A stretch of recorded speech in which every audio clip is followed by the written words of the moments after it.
Um, well, students, today we are going to start with the topic that is types of plan. This is the last topic what we have in our this chapter in planning. So let's start with this topic. There are 8 types of plans we are going to come across, and in this, the first is objective. You can see the first is objective, right?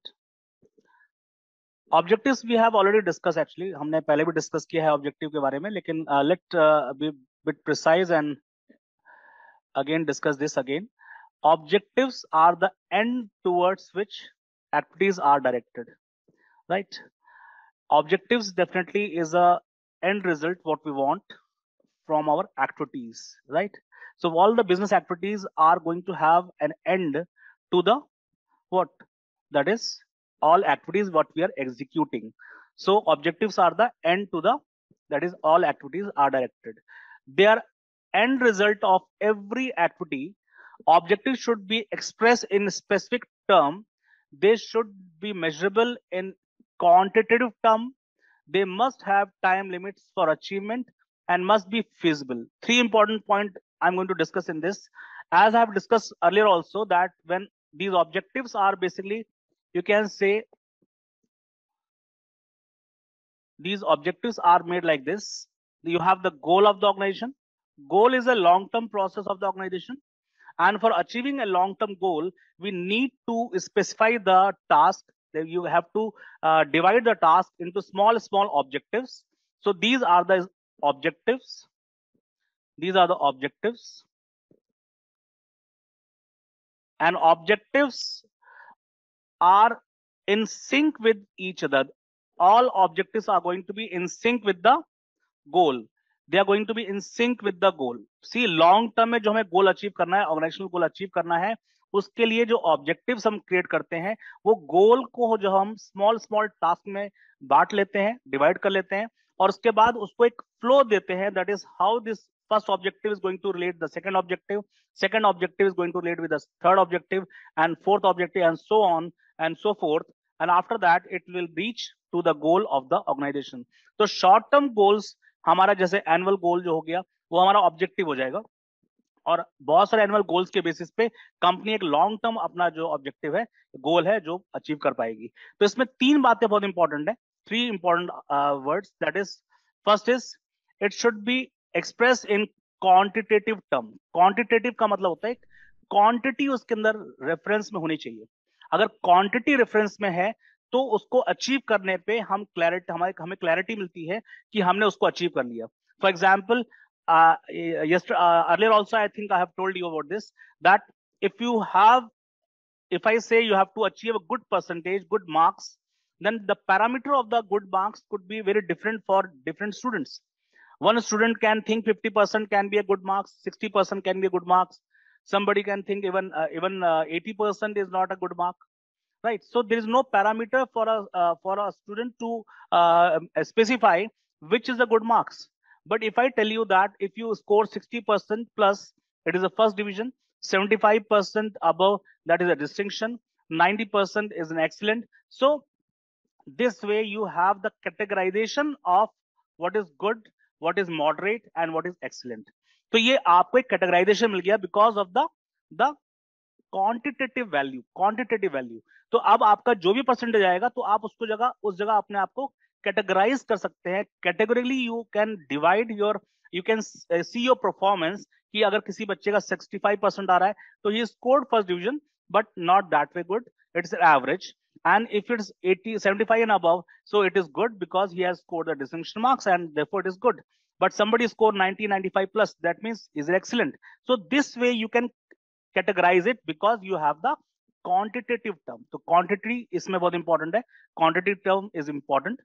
Second is the word that is specific term. Specific term means objectives should be defined with the deadline.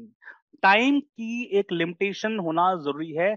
एक time की limitation अगर नहीं है तो वो आपका wastage of man power, wastage of time, wastage of resource, सब कुछ होगा.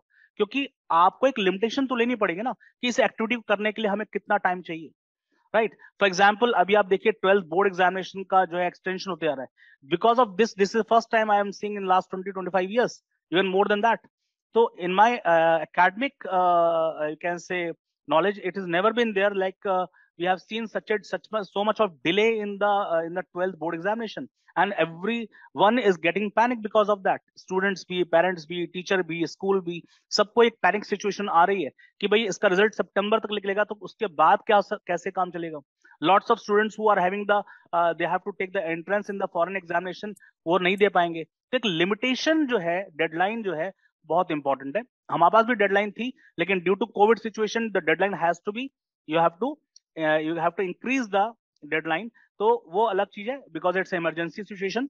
But organization should always decide a timeline और deadline of the objective, what they are going to achieve in what quantum and at what time, right? This is very, very crucial and important. And third thing is feasibility. The feasibility of the project or achieving the objective, उसकी feasibility कितनी है, कितनी हम उसको smoothness से कितने तरीके बढ़िया तरीके से उसको हम अचीव कर सकते हैं. See the costing should be always the least. Feasibility के अंदर ये जरूर देखी जाएगा कि कॉस्ट उसके अंदर कम से कम आए, हमारा आउटपुट उसके अंदर मैक्सिमम आए. तो हमारा alternative should be in such that it should give achieve the objective but least of the cost and highest of the output. ये जो फिजिबिलिटी है ये जरूर होनी चाहिए. अगर कॉस्ट ज्यादा इंकर करते हैं और उसके बाद ऑब्जेक्टिव अचीव भी कर लिया within deadline, then the profit margin will be very less for us. तो प्रॉफिट मार्जिन कम हो जाएगा. तो उसको ध्यान रखते हुए हमें ध्यान रखना है कि we should choose alternative which is going to achieve the objective with the least of the resource and time and best of the output, highest of the output, I'll say. And then it should be easily implementable. It should not be having rigidity into that. उसमें rigidity नहीं होनी चाहिए. So this is all about the objective. I hope you must have understood this objective. Next is second plan is strategy. Strategy is a comprehensive plan to achieve the organizational objective. Strategy formulation is the task of top level people and it must be scanned and understand clearly the business environment. देखिए ये top level का क्यों कहा गया, why it has been taken as for the top level, because top level जो management है they are basically making the strategy. का मतलब रणनीति बनाएंगे, वो एक लॉन्ग टर्म प्लान को ध्यान रखते हुए, गोल्स को ध्यान रखते हुए. क्यों? क्योंकि they have to scan the environment. Short term objective achieve करना है तो उसके लिए उनको क्लैरिटी होती है बिकॉज आपको पास की चीज ऐसे अगर रखी हुई है तो वो दिखाई देगी. पास में कोई चीज रखी है दिखाई देगी, but if I say that you have to get that thing from there, तो वो आपको दिखाई नहीं देती. बस यू हैव टू गेज कि अच्छा ठीक है इतना किलोमीटर पे है, ये इतनी दूरी पे है, तो मैं किस कन्वेंस से जाऊंगा, किस व्हीकल से जाऊंगा, कितने समय में पहुंचूंगा और कितना समय में उसको लेके आ पाऊंगा. तो ये जो अचीवमेंट है उसके लिए आप क्या करते हैं, ये चूज सम और other means to achieve that. अब वो मींस लाने का मतलब होता है रिसोर्स का लेके आना. तो रिसोर्स इकट्ठा करना पड़ता है आपको लॉन्ग टर्म गोल को अचीव करने के लिए, और उसके लिए आपको पहले स्कैन करना पड़ता है. You have to scan the business environment. See, business environment is more, again, I'm going to tell you, there's nothing like a business environment. The external environment and internal environment are business environment. किसी भी organisation के लिए जो internal environment है वो भी और external environment है वो भी, दोनों ही मिला के हम बात करेंगे बिजनेस एनवायरनमेंट की. क्योंकि जो भी इकोनॉमी में हो रहा है वो बिजनेस को उसका इम्पैक्ट देखना, डायरेक्टली या इनडायरेक्टली उसको सहना पड़ेगा. तो जो इम्पैक्ट है वो इंटरनल हो चाहे वो एक्सटर्नल हो, दोनों ही देखना है. But internal things can be controlled easily by the management because it's internal, so they know what is the line of communication they have, who are the people who are working in the organization, कैसे उनके साथ बात करनी है, कैसे उसको communicate करना है. तो वो इंटरनल चीजों को मैनेज कर सकते हैं. लेकिन एक्सटर्नल चीजों को मैनेज करने के लिए उनको क्या करना पड़ेगा, they have to see the political environment, they have to see the technological environment, innovation कितना हो रहा है, रिसर्च एंड डेवलपमेंट्स क्या क्या नए आ रहे हैं, कॉम्पिटिटर्स क्या क्या कर रहे हैं, आपके कस्टमर के प्रेफरेंसेस या टेस्ट कितने चेंज आ रहे हैं, ठीक है ना. What is the trend going on right now, what kind of trend fashion what is going on. So lot of things they have to see.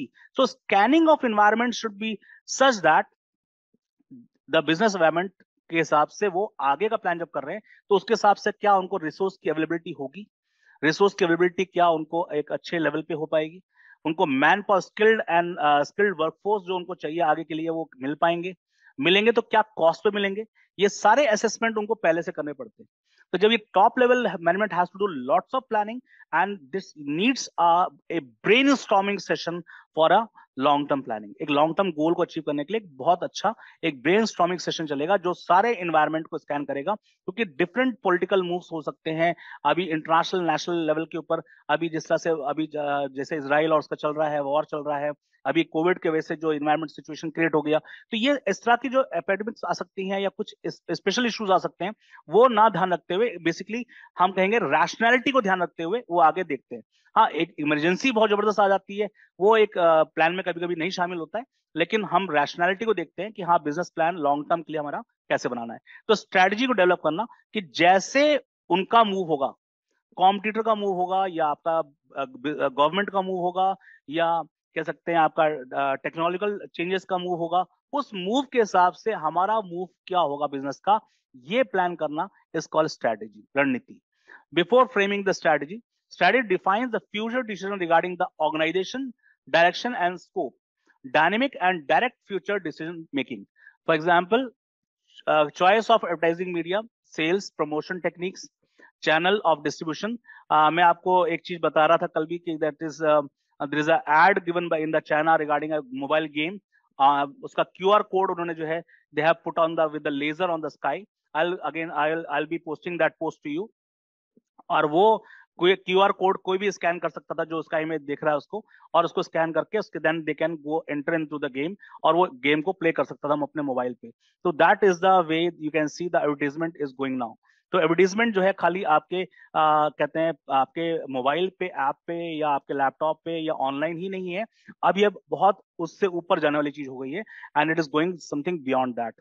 तो अभी मैं एक ऐड का आपको एक ऐड और डालूंगा, I will be posting you, because उसमें 15 to 20 सेकंड का एड्स हैं और बहुत सारे एड्स हैं उसके अंदर, लेकिन it's not a single thing spoken in that, not a single word spoken in that in all the ads, and it is giving a very crystal, you can say that is a message, 15-20 seconds ad, simple, and it is giving a very crystal message. तो ये जो चीजें हैं basically, ये जो सब चीजें जो हैं कैसे डेवलप की जा रही हैं, it is about to, it is seeing the future of the advertisement, ये उसका जो है चीज है। तो हमारी एडवर्टीजमेंट मीडिया क्या होगा, सेल्स टेक्निक क्या होगी, प्रमोशन टेक्निक्स क्या होगी, चैनल ऑफ डिस्ट्रीब्यूशन क्या होगा।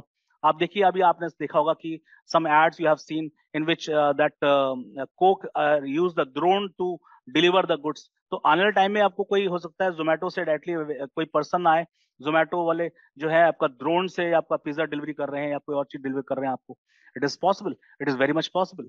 तो आने वाले टाइम में हो सकता है कि हम लोग जो है we are not going to use the, you can say the roads in coming 10-15 years, maybe we are using the sky as our you can say that is a mode of communication, ऐसा possibility है। तो जिस हिसाब से जो technological development हो रही है वो आपके अनएक्सपेक्टेड ऐसी चीजों पे आ रही है जिसका फ्यूचर हमें भी पता नहीं है। आपने पता होगा अभी अभी that Google has design, taxa has design the cars which don't need the person to sit and drive, they are self you can say mechanized cars which can be charged, उसको हम चार्ज करेंगे और उसको हम and we have to just leave it and that destination you have to put where we want to go, mapping हो जाएगी और अपने आप आपको वो डेस्टिनेशन पे ले जाएगा। आगे जो भी आ रहे हैं लोग आ रहे हैं उसको वो सेल्फ डायरेक्टेड होगा और उसके हिसाब से सेंसर्स लगे होंगे, वो आपको वहां पे पहुंचा देगा। So lot of things are coming nowadays, the techniques are changing। तो स्ट्रेटेजिकल अब हम सोचे कि हमारा पेट्रोल वाला ही चलेगा या डीजल वाला ही कार चलेगी, ऐसा नहीं है।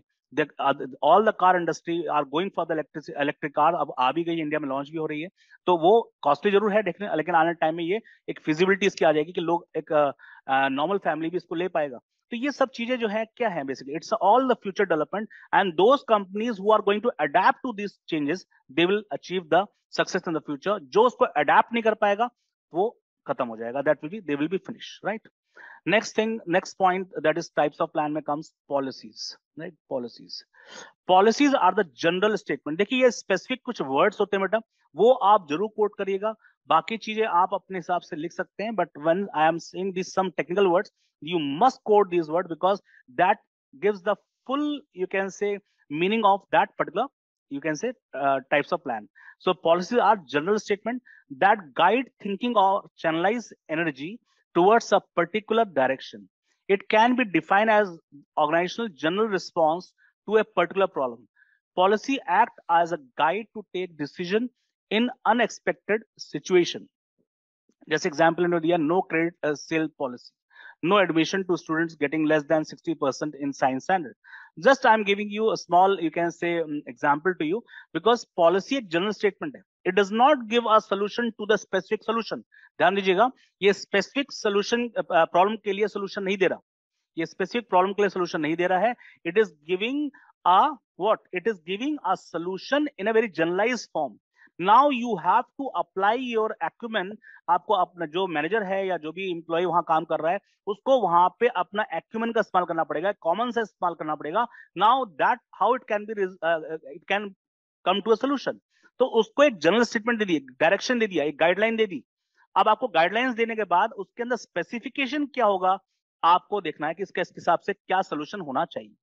तो ये जो एक जनरल गाइडलाइन है, एक पॉलिसी है, this is a general guideline, right. Like आप लोग कहते हैं ना, बहुत से बच्चे, हम लोग सब कहते हैं that honesty is the best policy. एक ईमानदारी जो है बेस्ट पॉलिसी है. तो ये एक जनरल स्टेटमेंट है, लेकिन how you going to apply in the different situation, you have to see, उसको हमें देखना पड़ता है. तो ये सब चीजें जो है क्या, पॉलिसी मैटर है. हर कंपनी का एक पॉलिसी होता है, एक जनरल स्टेटमेंट होता है, जिसके बेसिस पे वो हमेशा अपने आप को गाइड करते हैं. उनके जितने भी जो भी उनके जो कोड ऑफ कंडक्ट्स हैं उसके अंदर सब लिखे होते हैं, और वो उसके हिसाब से उसको गाइडलाइंस को फॉलो करते हैं. And that gives them the range. वो एक रेंज दे देता है कि इसके बीच में आपको चलना है और यहां तक आपको उसको फॉलो करना है. अब इस बीच में स्पेसिफिकेशन क्या है, वो आपको डिसाइड करना पड़ेगा as per the situation and the environment of that particular that is problem. उसके हिसाब से आपको सोल्यूशन करना पड़ेगा. तो ये जनरल गाइडलाइंस है जो आपको एक डायरेक्शन देती है for the future. Next is procedure. Types of plan में हम लेके चलेंगे. नेक्स्ट है procedure. The procedure is a sequence of various steps to be taken in order to perform an activity. देखिए प्रोसीजर क्या है, सीक्वेंस ऑफ वेरियस स्टेप. ये आपको इसमें ये टेक्निकल जो इसमें चीज है इसको छोड़ना नहीं है. प्रोसीजर का मतलब ये हो गया, that means a sequence of that is steps. एक प्रोसेस्ड फॉर्म में ये एल्गोरिथम दे रहा है. एल्गोरिथम का मतलब स्टेप्स दे रहा है, 1 2 3 4 5 6 like that. So in order to perform an activity in an efficient manner, it simplifies the work by eliminating unnecessary step and bring uniformity of action. ठीक है. देखिए इसमें तीन बातें बहुत इंपॉर्टेंट कही है. कि पहला कि it eliminates the unnecessary work. आपके पास जब एक सिस्टमाइज प्रोसेस है, सिस्टमाइज प्रोसेस का मतलब होता है the process which is already been observed, experimented, and after that we have designed a system which is going to consume least of the time and maximum of the output. जब हम किसी process को formulate कर लेते हैं तो एक बार नहीं होता है, उसके पहले बहुत बार एक्सपेरिमेंट करके देखा जा चुका होता है. हर तरीके से इसको ऑब्जर्व किया जाता है और एक्सपेरिमेंट किया जाता है. उसके बाद एक सिस्टम निकाला जाता है कि इसको इस तरह से करेंगे, इस तरह से करेंगे, इस तरह से करेंगे, तो ये इस तरह से हमारा एक्टिविटी अचीव रिजल्ट करेगा. तो उसको उसी स्टेप से अगर हम करेंगे तो उससे क्या होगा, हमारा जो वेस्टेज ऑफ रिसोर्स है या अननेसेसरी एक्शंस हैं जिसकी वजह से फटीग या इस तरह की चीजें आती हैं, वो हमारी क्या हो जाएंगी, हमारी खत्म हो जाएंगी. तो procedure helps to eliminate the unnecessary steps और action and bring uniformity of action. और यूनिफॉर्मिटी लाता है वो. तो उसमें जब यूनिफॉर्मिटी का मतलब क्या है, उसका जो एंड रिजल्ट आएगा वो एकदम वैसे ही आएगा जैसा कि आपने डिजाइन किया. चाहे आप करें उसको तो भी एंड रिजल्ट वही आएगा, दूसरा कोई व्यक्ति करेगा तो भी वही रिजल्ट आएगा. Means it is a designed process, it is a very designed process. आप देखिए बहुत से फूड इंडस्ट्री में ये काम होता है. आप जो है मैकडोनल्ड्स का जो बर्गर है, आप चाहे यहाँ पे पश्चिमपुरी में खा लीजिए या आप सदर में खा लीजिए या दिल्ली में खा लीजिए, it will going to taste same. That is the uniqueness of that particular system. उस सिस्टम की एक यूनिकनेस वही है कि वो पिज्जा हट में, ये नहीं कि यहाँ का पिज्जा हट में और वहां के पिज्जा हट में सब कुछ चेंज हो गया, ऐसा नहीं है. द वेरिएंसी कैन बी देयर, ज्यादा वेरिएंट हो सकते हैं, but the system is same. उनका सिस्टम, सबका एक प्रोसेसिंग सिस्टम जो है सेम है, और जो रिजल्ट आएगा उसका रिजल्ट भी वो सेम होगा. उसके टेस्ट या किसी चीज में कोई डिफरेंस आपको नहीं मिलेगा, because it is a very standardize format. System जो है बहुत स्टैंडर्डाइज है. I hope you must have got this. So enterprise में have following procedure for purchase of good. Example दिया उन्होंने. First to identify the supplier. पहले identify करेंगे supplier, कौन कौन सप्लायर है इसके अंदर. Invite quotation from the them. उनसे जो भी सप्लायर्स हैं उनसे कोटेशन इनवाइट किया गया कि ठीक है आप अपना कोटेशन दीजिए, तो at what price you are offering us this service और goods. Then complete the quotation, compare the quotation होगा, सॉरी कंपेयर द कोटेशन, हम कोटेशंस को कंपेयर करेंगे, which are the quotation which are having the least and the giving the best offer to us. Place order करेंगे हम लोग to the supplier, हम place करेंगे order supplier को, supplier को ऑर्डर प्लेस किया जाएगा, क्योंकि ऑर्डर सप्लायर प्लेस करने का मतलब क्या होता है, मींस आपने जो स्क्रूटनाइज किया उसमें से जो बेस्ट होंगे कि हमें कम से कम कीमत में अच्छे से अच्छा प्रोडक्ट दे रहे हैं या सर्विस देंगे, उनको हम लोग लेंगे, who offer the best quotation. Receipts and inspection होगा गुड्स का, उसको रिसीव करेंगे, उसका इंस्पेक्शन का गुड्स का, जब सही होगा everything is fine, then making the payment to the supplier. तो ये प्रोसेस है, ये 1 2 3 4 5 6 is a process, these are the steps. तो एक प्रोसीजर को ये डिफाइन कर रहा है, तो procedure are the sequence of various step to achieve the result in a uniform manner, in a very uniform manner, in uniform time, एक uniform time के अंदर। तो ये एक प्रोसीजर हमें, ये वन ऑफ द प्लान ये भी आ जाता है। Next is method. Next is method.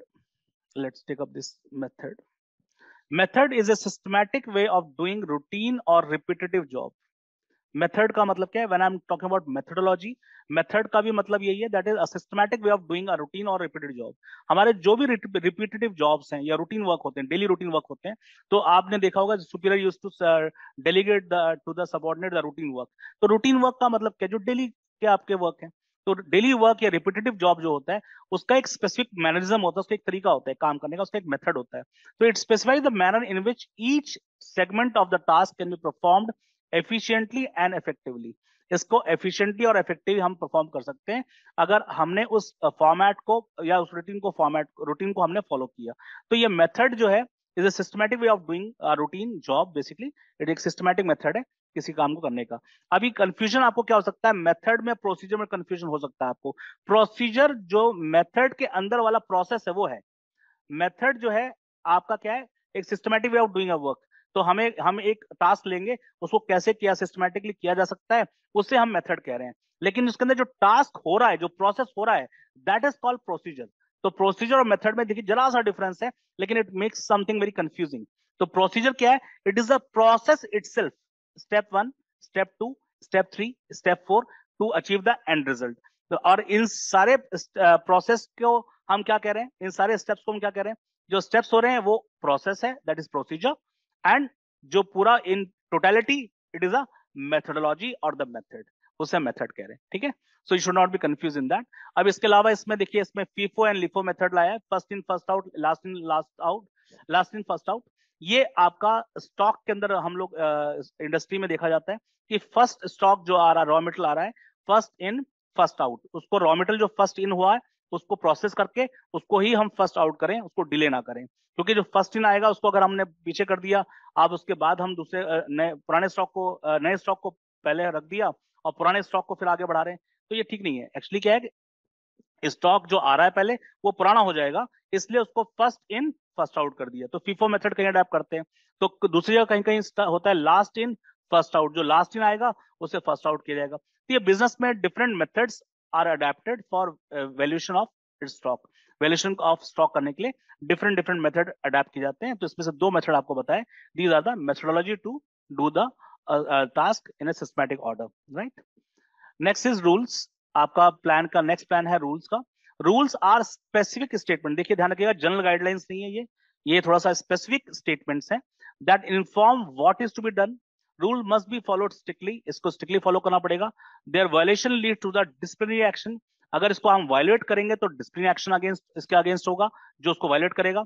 They are rigid, देखिए इसको देखिए लिख लीजिएगा, they are rigid, stringent and compulsive in nature. Compulsive means you have to follow, इसमें डूज एंड डोंट्स बिल्कुल क्लियर होते हैं बेटा, dos and don'ts are very very very clear, और वो आपको बहुत स्ट्रिक्टली फॉलो करने पड़ते हैं। अगर आप उसको स्ट्रिक्टली फॉलो नहीं करेंगे तो then you will be you will have to you will be punished for that offense basically। वो कोड ऑफ कंडक्ट को फॉलो ना करने की वजह से आपको उसको उसके अंदर ऑफेंस भी आपके ऑफेंस लिया जाएगा और उसके लिए डिसिप्लिनरी एक्शन भी लिया जा सकता है। फॉर एग्जाम्पल, कंपनी में have a rule for no smoking in the factory premises. तो यहाँ पे ये नहीं चलता है नहीं चलेगा, द वर्ड चलता हुआ नहीं चलेगा कि चल जाएगा, ऐसा नहीं, because you know very well कि जहाँ पे नो स्मोकिंग जोन है वो इसका मतलब वो आपका एक बहुत ही सेंसिटिव एरिया है, वो हैजार्डियस प्लेस है, जहां पे आप इस तरह की स्मोकिंग या इस तरह की कोई चीज करते हैं तो उसके बिट्स की वजह से it can catch fire and it can lead to disaster in the organization. तो वो आपके फैक्ट्री में, तो वो सब चीजों को ध्यान रखते हुए हमें कुछ नॉर्म्स को फॉलो करना पड़ता है। You have to wear some specific dress for getting into a particular industry. आप किसी भी मैन्युफैक्चरिंग कंपनी में जाइए, चाहे आप उसके एम्प्लॉय हैं या एम्प्लॉय नहीं है, चाहे आप मैनेजर हो, चाहे आप जनरल मैनेजर हो, चाहे आप डायरेक्टर हो, अगर आप उस प्रोडक्शन प्रोसेस के यूनिट में जो जाएंगे तो you have to wear that specification specific dresses, because वो उसमें प्रॉपर हेलमेट्स होंगे, उसके आगे आपको कुछ जो है आपको जैसे मास्क भी दिया जाएगा, उसका एक एप्रन भी अलग से दिया जाएगा, बिकॉज वो उसमें कॉम्प्रोमाइज, क्वालिटी में कोई कॉम्प्रोमाइज नहीं होने वाला। बिकॉज आप जनरल मैनेजर हो, चाहे आप डायरेक्टर हो, चाहे प्राइम मिनिस्टर हो, कोई भी हो, वो आपको उसका फॉलो करना पड़ेगा। जैसे आपने देखा होगा बहुत से बार हमारे मिनिस्टर्स भी जाते हैं, mister Narendra Modi is going for prime minister Narendra Modi is going to visit hospital, या मिस्टर हमारे योगी आदित्यनाथ चीफ मिनिस्टर हैं, वो किसी हॉस्पिटल में जा रहे हैं, तो Covid does not know, Covid से कोई, कोविड को नहीं मतलब है कि मिस्टर प्राइम मिनिस्टर कौन है, चीफ मिनिस्टर कौन है, who is the richest person in the world, उससे कोई मतलब नहीं है। वो बीमारी सबके लिए जैसी है, इसलिए they have to wear the gloves, they have to wear the mask, they have to get the glass और समथिंग लाइक दैट। और उनको एक हो सकता है पीपी किट भी पहनना पड़ जाए, तो अगर वो ज्यादा कहते हैं पास से जाकर देखना चाह रहे हैं चीजों को, तो ये सब चीजों का एक प्रोटोकॉल है, they have to strictly follow the protocol. ये वर्ड लिख लीजिएगा, it's very important word, protocol, इनको फॉलो करना पड़ता है। तो स्पेसिफिक स्टेटमेंट्स हैं, डूज एंड डोंट्स क्लियर है इसके अंदर, and it will be not compromise, it will be not compromise, it is a pure and pure protocol. Next is budget. Budget is the statement of expected result expressed in numerical terms over a specific period of time. It facilitates comparison of actual result with the planned ones. Some important budget used to be in an organization as sales budget, production budget, operational budget, cash budget, etc. etc. देखिए planning को अभी तक subjective, मैं आपको ये word लूंगा, when plan is been converted from subjective to objective. Objective का मतलब हो गया, सब्जेक्टिव का मतलब क्या होता है, when we talk about something in a very theoretical manner. हम जब थ्योरी के बारे में, हम थियोरिटिकल मैनर के बारे में बात करेंगे, तो वो थ्योरी में जब बात होती है तो वो बहुत अच्छा लगता है और वो everything sounds very nice, but जैसे ही उस सब्जेक्टिव चीज को आप ऑब्जेक्टिवली कन्वर्ट कर दीजिए, मींस उसको आप फाइनेंशियली कन्वर्ट करेंगे, जैसी फाइनेंशियली कन्वर्ट करेंगे, उसकी उसका जो देखने का तरीका है, उसका डायमेंशन चेंज हो जाता है। सपोज एग्जाम्पल आपको लेता हूं मैं, कि सपोज इफ आई से कि हम सारे जो बच्चे हैं, स्टूडेंट्स हैं, सारे कोचिंग के स्टूडेंट्स, हम लोग प्लान करते हैं, we all go to, that is after this COVID खत्म हो जाएगा, उसके बाद हम सब प्लान करते हैं कि हम लोग सब लोग स्विट्जरलैंड चलेंगे, राइट? तो ठीक है, स्विट्जरलैंड जाने में कोई बुराई नहीं है, अच्छा सोच सकते हैं हम लोग, तो मैं ठीक है, आप लोग देख लीजिए कौन कौन जाना चाहता है। Maximum student will say yes sir हम जाएंगे। उसका रीजन है कि अभी आप सब्जेक्टिव सोच रहे हैं, मैं भी सब्जेक्टिव सोच रहा हूँ, लेकिन हमने फिर डिसाइड किया चलो देख लेते हैं इसमें बजट क्या लगता है, what is the budget of going to Switzerland and coming back. तो हमने कहा अच्छा ठीक है, हमारा वीजा कितना लगेगा, टिकट्स का इतना लगेगा, वहां स्टेइंग का इतना लगेगा, इस तरह से हमारे बहुत सारी चीजें हमें लगेंगी। तो अल्टीमेटली जब हमने कॉस्ट निकाला तो पता चला कि एक एक बच्चे पे 2 से 3 लाख रुपए का खर्चा आ रहा है। तो क्या लगेगा कि सर ऐसा है, बजट हमने बना के देख लिया, सब्जेक्टिव से हमने ऑब्जेक्टिवली बना के देखा फाइनेंशियली उसको, सर ऐसा है कि Agra is far better, sir Agra ही रहते हैं, इट्स इंटरनेशनल सिटी, यहाँ ताजमहल है, बेस्ट है। तो यू कैन इमेजिन जैसे ही सब्जेक्टिव से ऑब्जेक्टिव होने किया चीजों को, the things changed, things changed. तो ये बजट क्या करता है, अभी तक जितनी प्लान हम लोग बात कर रहे हैं उसमें उस चीज को, हर एक्टिविटी को, हर ऑब्जेक्टिव को, हर गोल को, उसको फाइनेंशियल एस्पेक्ट में उसको देखना सिखा रहा है। It is going to give you the constraint under which you have to work. Beta, you can take the doubts afterwards, beta, because right now I'm just on recording. You can take the doubts afterwards. Okay, no issue. So the budget is a statement of expected result in numerical terms, हम उसको एक हमारे को क्या result चाहिए वो numerical term में हम एक्सप्रेस करते हैं, ठीक है, and over a specific period of time, और ये भी एक डेडलाइन होना चाहिए, उसका भी specific time limited time frame fix होना चाहिए। So it facilitate comparison of actual result with the plan one. तो हमने स्टैंडर्ड रखा था ये स्टैंडर्ड हमारा, this is standard, and actual हमने जो अचीव कर रहा वो ये है। तो एक्चुअल में और स्टैंडर्ड में फिर you can see the deviations, then you can verify what is the deviation.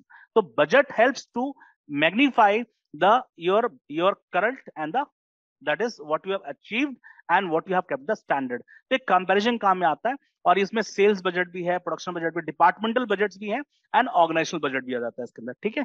तो I hope it is clear to you. I will take the doubts at the end of the session. Let me complete this. The last point is program. Program is a combination of objective, procedure, rules, task and other element. If I ask you what is a program, आपका programme क्या है, तो programme के अंदर आपका objective भी होगा, ध्यान दीजिएगा, इसी को बिना कोई भी प्रोग्राम बिना ऑब्जेक्टिव नहीं हो सकता। उसमें एक कुछ स्टेप्स भी होंगे, सर हम ऐसे पहले करेंगे, फिर ये करेंगे, फिर ये करेंगे, ये करेंगे। Suppose you want to see the movie, अब मूवी देखना आपका एक ऑब्जेक्टिव है, तो ऑब्जेक्टिव इज वेरी क्लियर कि sir we want to, this group is want to see the movie, fine, all students want to go and see the movie. तो this is objective is to see the movie. At what time, definitely constant इस पे आ गया, time का limitation होगा कि किस समय देखेंगे आप। तो किस समय जो टास्क है वो एक डेडलाइन होगा उसका कि हाँ इस sir 6 to 9 time is there for the movie, तो 6 o'clock it will start, okay fine. So there is a task with the time limit, right. Rules क्या है इसके, अपने रूल्स, हमारे पास प्रोसीजर भी है इसके अंदर, we have the procedure because we need to go 1 2 3 4 5 6 steps, हमें कुछ स्टेप फॉलो करने पड़ेंगे, वहां पे जाना पड़ेगा, वहां पहुंचना पड़ेगा, टिकट लेना पड़ेगा, उसके बाद at the right time we have to get in, then see the movie and then we have to come back also. तो इसका एक प्रॉपर प्रोटोकॉल आ गया एक तरह का, तो ये प्रॉपर फॉलो करा जाएगा, प्रोसीजर फॉलो किया जाएगा। उसके अपने कुछ एलिमेंट्स भी होंगे, अदर एलिमेंट्स भी होंगे उसके अंदर, कुछ छोटे छोटे जो आपको उसके वहां पे जाने के बाद करने हैं, वो सब भी उसके अंदर डिस्कस होगा। तो programme is completely, you can say the inclusive of the objective, the procedure, the rules, the task, the elements, ये सारे चीजों को हम जब इंक्लूड कर लेते हैं सारों को, तो which are designed to get a systematic working in an organization, इससे ऑर्गेनाइजेशन में एक सिस्टमैटिक वर्किंग हमें मिलती है। तो it's a programme and it is always the closest one, I will just use this word, ये एक सबसे पास का चीज होता है। What is a programme?